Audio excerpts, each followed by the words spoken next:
قوم بنی اسرائیل تاریخ کی ایک ایسی قوم ہے جن کی اصلاح کے لیے اللہ تعالیٰ نے سب سے زیادہ پیغمبر بھیجے جو ہر دور میں اس قوم کی رہنمائی کرتے رہے۔ اللہ تعالیٰ نے بنی اسرائیل کو ایک لمبے عرصے تک تمام قوموں پر برتری دی اور دنیاوی عروج عطا فرمایا۔ بنی اسرائیل کو تمام نعمتوں سے بھی نوازا گیا تھا اور مقدس سرزمین بھی عطا کی گئی تھی۔ اس کے باوجود یہ قوم اللہ کی نافرمان ثابت ہوئی۔ یہودیوں نے اپنی طرف بھیجے ہوئے بے شمار نبیوں کو قتل کیا، اللہ تعالیٰ کے حکم کی پامالی کی اور ہر دور میں شرک میں مبتلا ہو گئے۔ یہ مجرم قوم جب عذاب میں مبتلا ہوتے تو اپنے پیغمبر اور صالحین پر ایمان لا کر ان کی پیروی شروع کر دیتے، اور جیسے ہی ان پر سے یہ عذاب ہٹا دیا جاتا وہ دوبارہ حق کے منکر بن جاتے اور اپنے وعدے سے پھر جایا کرتے۔ قرآن مجید میں بنی اسرائیل کی سرکشی اور نافرمانی کے حوالے سے بہت سارے واقعات کا ذکر ہے، جن میں ایک قابل ذکر واقعہ سامری جادوگر کا واقعہ ہے جس نے بنی اسرائیل کو بہکا کر ایک بچڑے کی پوجا پر لگا دیا تھا۔ روایتوں کے مطابق سامری کا اصل نام موسیٰ ابن ظفر تھا۔ سامری جس سال پیدا ہوا تھا اس سال فرعون نے بنی اسرائیل کے تمام بچوں کو قتل کرنے کا حکم دیا تھا۔ جب سامری کی ماں کو یہ خطرہ محسوس ہوا کہ فرعون کے سپاہی اس بچے کو قتل کر دیں گے تو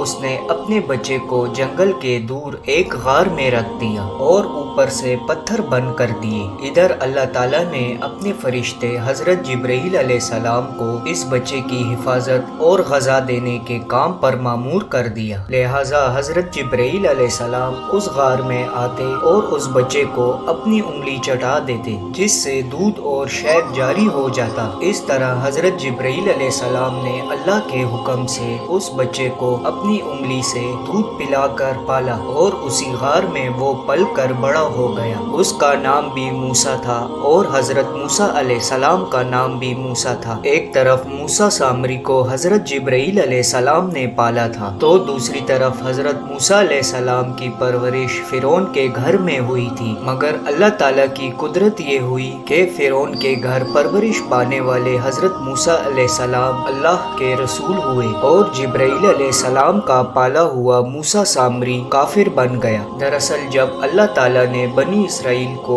فرعون کی غلامی سے آزاد کیا اور فرعون کو اس کے لشکر سمیت دریائے نیل میں غرق کر دیا تو یہ قوم حضرت موسیٰ علیہ السلام کے ساتھ وادی سینا میں ہجرت کر گئی۔ وہاں اللہ تعالیٰ نے موسیٰ علیہ السلام سے وعدہ کیا کہ انہیں مقدس کتاب توریت عطا کی جائے گی جو بنی اسرائیل اور بعد کے لوگوں کے لیے ہدایت ہوگی۔ حضرت موسیٰ علیہ السلام کو حکم ملا کہ وہ 30 راتوں تک کوہ طور پر قیام کرے، اس کے بعد انہیں توریت دی جائے گی۔ لہٰذا حضرت موسیٰ علیہ السلام نے اپنے بعد اپنے بھائی ہارون کو اپنا خلیفہ مقرر کیا اور بنی اسرائیل کو اپنے بھائی کے سپرد کر کے انہیں یہ کام سونپا کہ جب تک آپ کوہ طور سے واپس نہ لوٹیں گے وہ اس قوم کے مسائل کو دیکھیں گے اور ان کا انتظام سنبھالیں گے۔ موسیٰ علیہ السلام کوہ طور پر چلے گئے جہاں آپ 1 مہینہ روزے اور عبادت میں لگ گئے۔ ادھر شیطان مردود کو بنی اسرائیل کو بہکانے کا ایک اور موقع مل گیا، لہٰذا سامری نے بنی اسرائیل کو بھٹکانے کا ارادہ کیا۔ موسیٰ سامری بنی اسرائیل کے ساتھ مصر سے ہجرت کر کے آیا تھا۔ جب موسیٰ علیہ السلام کو کوہ طور سے واپس آنے میں تاخیر ہوئی اور 30 دن سے بھی زیادہ ہو گئے تو سامری نے بنی اسرائیل میں یہ افواہ پھیلا دی کہ موسیٰ علیہ السلام کی موت ہو گئی ہے۔ اس نے بنی اسرائیل سے کہا کہ تم لوگ اپنے سونے چاندی کے زیورات میرے پاس رکھ دو تاکہ آگے سفر میں یہ قیمتی سامان کہیں کھو نہ جائے، کیونکہ وہ ایک معزز شخص مانا جاتا تھا۔ اس لیے بنی اسرائیل نے اپنے تمام سونے چاندی کے زیورات اسے دے دیے۔ اس نے